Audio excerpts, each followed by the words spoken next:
aragtiyahan kala duwan ee isburinaya ayaanu ku eegi doonaa barnaamijkeenan shalay iyo maanta. xisbiga muxaafidka ee kulmiya ayaa sanado badan iyo waqtiyo kala duwan oo mucaarid ahaa halgan ugu jiray sidii ugu dagaalami lahaa xorriyatul qowlka, isla markaana dhaliilo fara badan u soo jeediyey xukuumaddii waqtigaasi talada haysay ee madaxweyne daahir yaale kaahin.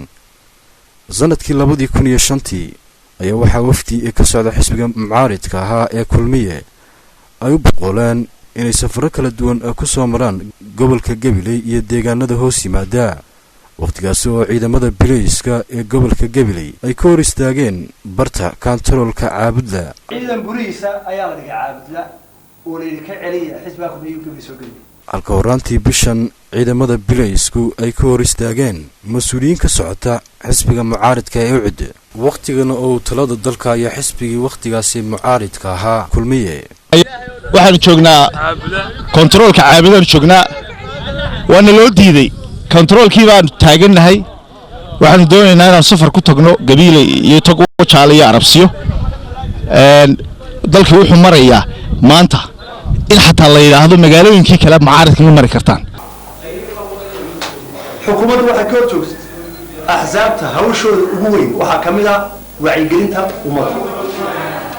xisbiyadu laba meelood oo midna kala hadli kara waa idaacadda iyo fagaarayaasha. xukuumaddu way ka horjoogtay xisbiga kulmiye fagaarayaasha iyo idaacadda labadaba. dood cadaalada dadka maqashii sharcigana dumi ka digtoonaw dad walaaqay noqotee.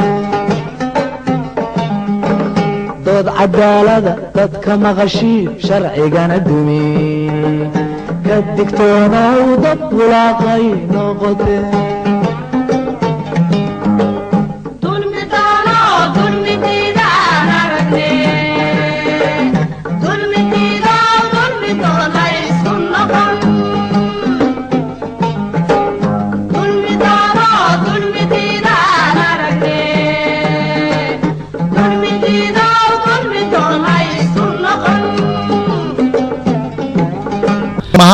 waa wixii siyaad barre aanu ka dagaalanay.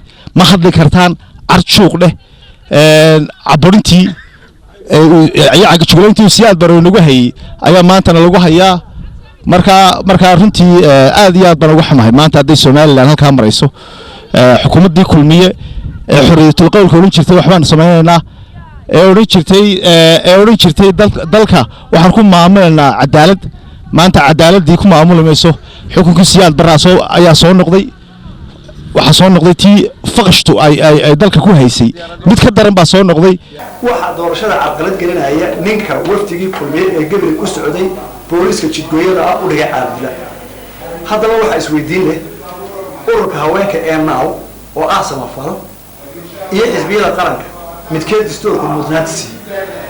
dhawaan waxa tagay magaalada Gabiley gudoomiyaha ururka haweenka ee naaw waxa horgoodaya ugu yaraan 6 wasiir xubno golayaasha qaranka ah iyo 3 baabuur oo ilaalada madaxtooyada ah.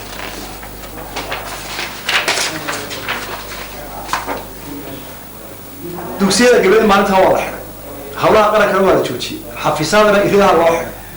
golaha deegaanka ee ummaddu dooratay inay darahooda maamulaadna waxay cararayeen inta u dhaxaysa Caabudla iyo Gabiley.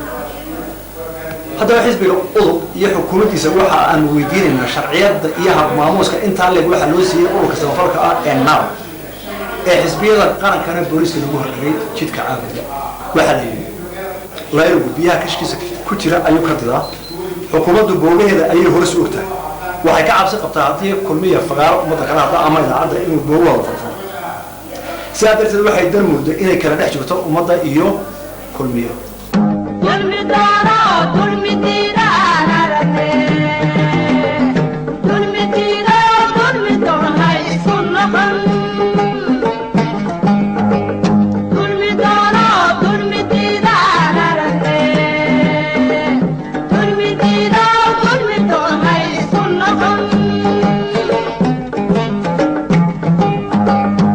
horta ujeedada safarka wax kaleba ma ahayn waxa hayduun inaan soo booqano maxaa hayde Gabile Arabsiyo iyo Togwajaale waxaanu leenahay Somaliland maanta meel khatar bay maraysaa waxay maraysaa maalin ay marwadii koowaad ay u taliso oo maxaa ciidankii u taliso oo booliiskii u taliso oo ay tiraaho maxaa garoonadii in stadiumska in koobab lagama bixin karaayo shakhsiyaal inay tiraaho maxaa haydin Somaliland gobolada qaar kood baana in la galeyn arinta inta badan la soo qaado waxa weeyaan idinka laftina la idinku eedeeyo xilligan oo la doorasho lama bilaabano sharciyan ma haba ilaa komishinkii doorashooyinku iyagu ma bay ogolaan xisbiyada inay oo la bilaabaan idinkuna gaadiid baad la kursaraabad codbaahiyaal ku rakibteen dabadeetana waa baxdeen adigoo imika wax xukuumadda u qilay inay dhaliilo leedahay oo dhaliilaheeda ay u nugushahay markaad codbaahiyaal gawaadid saartaan meel degmo u baxdaan ama gobol u baxdaan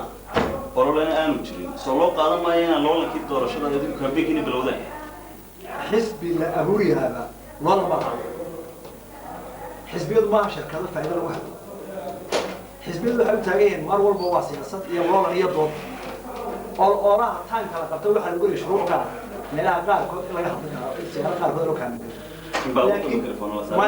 mar walba xisbi waa mikrofon سيدتك وقاري أنا وعدني هذا ما تقدر كيسة باو صار ولا كيسة سؤال حبيس ما كان يعني سيدتك وقاري هذا أنا تفكر واحد يروح شيء وأنا واحد يروح يسكن عليه وأنا ويجي والله هذا سيحس ونقايا واحد لما تهاي شركات فيها كان أحسن ليس كان أحسن تيسة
عدالة dadka maqashii sharcigana dumi ka digtoonow dad walaaqay noqotee dood cadaalada dadka maqashii sharcigana dumi ka digtoonow dad walaaqay noqotee